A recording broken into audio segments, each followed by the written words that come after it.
Halo semuanya, jumpa lagi dengan Awan di sini. Hari ini kita akan bahas mengenai pengaruh PMK 66 tahun 2023 khusus untuk CV dan sekelompoknya teman-teman ya, CV, firma, yayasan, organisasi, dan sekelompoknya lah gitu ya, yang yaitu perusahaan-perusahaan yang modalnya tidak terbagi atas saham.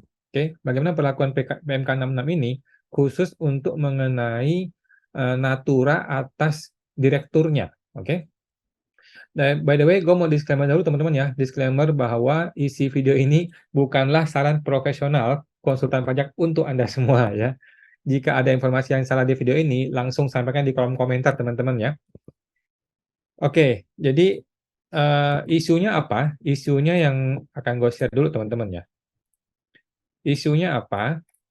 Isunya kenapa bisa muncul pertanyaan ini? Yang pertama, kita mesti kembali ke PMK 66. Kembali ke PMK 66, apa yang terjadi di situ?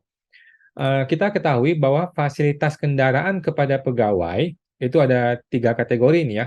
Fasilitas kendaraan kepada pegawai ada 3 kategori. Yang pertama, atas beban ini menjadi boleh dibiayakan secara fiskal. Artinya tidak dikoreksi fiskal lagi. Kalau dahulu kan ada yang dikoreksi sepenuhnya, ada yang dikoreksi 50% dan sebagainya. Sekarang udah nggak peduli, semua natura kepada pegawai adalah boleh dibiayakan secara fiskal.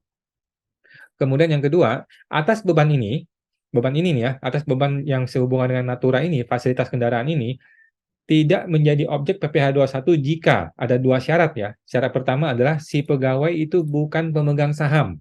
Dan yang kedua, si pegawai gajinya rata-rata sebulan dalam 12 bulan terakhir, rata-ratanya di bawah 100 juta per bulan. Oke, teman-teman ya. Kemudian yang ketiga, atas beban ini menjadi objek PPh 21 jika ya, kan tadi kan tidak jadi objek. Sekarang adalah objek jika salah satu ini terpenuhi. Yang pertama adalah si pegawainya adalah salah satu pemegang saham atau si pegawainya punya gaji rata-rata sebulan dalam 12 bulan terakhir lebih dari 100 juta per bulan. Oke, teman-teman ya. Paham ya teman-teman ya? Nah, masalahnya apa?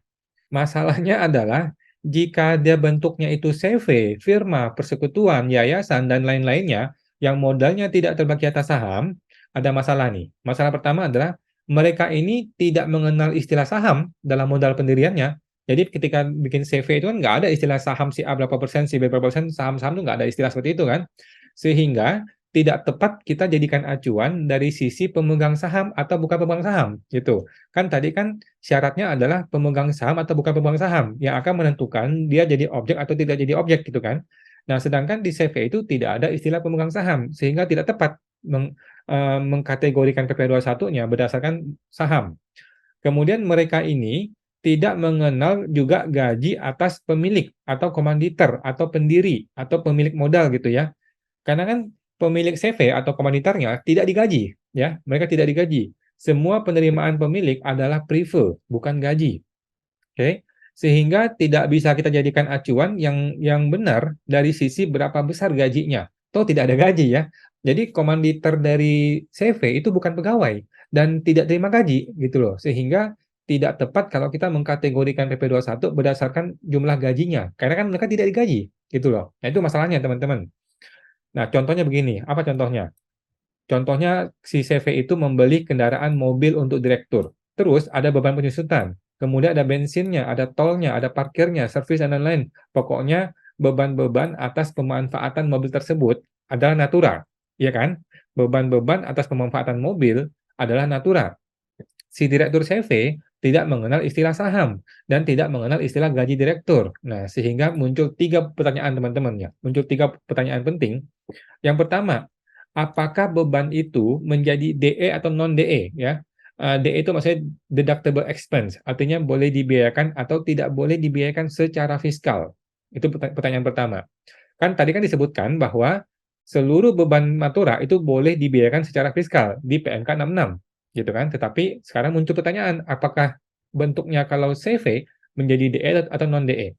Kemudian nomor 2, apakah beban itu menjadi objek PPh 21 atau bukan objek PPh 21 sehubungan si direktur CV tidak ada istilah gaji gitu ya. Yang ketiga, beban itu dijurnal kemana? Apakah ke akun prive? Gitu. Oke, itu 3 pertanyaan teman-teman ya. Yang pertama kita akan bahas nih ya mengenai DE dan non-DE, DE dan NDE. apakah beban itu menjadi deductible atau non-deductible expense secara fiskal. Nah, di PMK 66 teman-teman ya, tidak dijelaskan sama sekali mengenai CV, komanditer, firma, persekutuan. Kalau kita cari di PMK 66 ya, kita cari yang namanya komanditer itu tidak ada, teman-teman ya, nggak ketemu. Jadi di PMK 66 sama sekali tidak menyebutkan mengenai CV, komanditer, firma, persekutuan. Jadi asumsi saya pribadi teman-teman ya, asumsi saya PMK 66 diperuntukkan khusus untuk PT, untuk perseroan terbatas yang modalnya terbagi atas saham, gitu teman-teman ya. Nah, sedangkan yang CV, firma, dan lain-lain yang ini tidak berlaku PMK 66 ini, jadi kembali ke metode hitung yang biasa. Oke, ini khusus bagi natura kepada si direktur pemilik CV, teman-teman ya. Artinya apa? Artinya beban natura atas owner atau pemilik CV adalah NDE ya, non-deductible expense. Artinya tidak boleh dibebankan secara fiskal. Ada dua cara nih.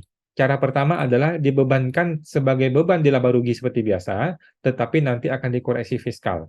Oke, artinya apa? Artinya tetap bayar PPh badan yang 22%. Cara kedua adalah ketika uangnya keluar, langsung di jurnal sebagai prefer, oke, yaitu akun di neraca. Nah, ini tidak masuk ke laba rugi, alias tetap sama akan bayar PPh badan. Oke, jadi sudah jelas teman-teman, ini pendapat gue pribadi yang gue pahami bahwa penghasilan natura atas direkturnya CV adalah non-deductible expense. Kemudian pertanyaan kedua adalah, apakah ini objek PPh 21 atau bukan? Nah, beban ini menjadi objek atau bukan objek PPh 21 nih? Nah, sudah jelas teman-teman ya, dalam dunia CV tidak ada istilah gaji ataupun PPh 21 atas owner atau pemilik CV. Jadi kesimpulannya ini bukanlah objek PPh 21. Tidak terhitung dalam hitungan PPh 21 karena toh memang tidak ada hitungan PPh 21 atas pemilik CV ya teman-teman ya. Oke, itu kesimpulan kita. Kemudian jurnalnya kemana? Jurnal Natura ini kemana? Apakah beban itu dijurnal ke akun Prive? Nah, ada dua cara teman-teman yang pada akhirnya sama aja sebenarnya. Cara pertama adalah dijurnal ke beban di laba rugi, seperti biasa, beban laba rugi, tetapi menjadi NDE, menjadi non-deductible expense, yang nanti akan dikoreksi fiskal ketika menghitung SPT tahunan badan, sehingga konsekuensinya adalah bayar PPh badan 22% atas beban tersebut. Cara kedua adalah di jurnal langsung ke neraca sebagai prive, tidak ada hubungan dengan laba rugi ya. Nah, karena dia tidak muncul di laba rugi, maka dia akan tetap bayar PPh badan 22%. Karena dia tidak muncul di laba rugi, sehingga langsung muncul sebagai laba kan, laba di perusahaan. Gitu. Nah, gimana kesimpulannya? Kesimpulan yang gue pahami, ini masih kesimpulan pribadi ya guys, ini masih kesimpulan pribadi, belum ada penegasan dari DJP. Intinya adalah jika CV memberikan natura kepada direktur yang adalah owner atau pemiliknya CV atau firma atau persekutuan, yayasan dan lain-lain, maka itu adalah ada 6. Yang pertama di jurnalnya ke Prive. Menurut gua ya, biar gampang, biar simple di jurnalnya ke Prive. Jurnalnya apa? Debitnya itu Prive. Prive ini adalah akun di neraca ya. Yang kreditnya adalah bank atau kas. Sesimpel itu teman-teman ya. Nah, nomor 2, dia adalah NDE, non-deductible expense, artinya tidak boleh dibiayakan secara fiskal, dan dia bukan objek PPh 21. Beres. Yang ketiga, atas beban itu adalah objek PPh badan ya, karena dia NDE ya. Jadi teman-teman nggak usah pusing, ini akan otomatis terhitung dalam SPT tahunan Anda. Jadi nggak usah pusing mengenai ini kalau nggak paham, itu sudah betul ya. Kalau dia NDE, maka otomatis dia kena PPh badan. Nah, nomor 4, bagi si direktur pemilik CV, ini di pribadinya dicatat sebagai penghasilan prive ya, bukan objek pajak. Jadi dia tinggal hitung, cek di neracanya perusahaan, di tahun tersebut dia dapat privenya berapa, tinggal dihitung, dia masukin sebagai penghasilan yang tidak terkena objek pajak di SPT tahunan pribadi dia. Oke.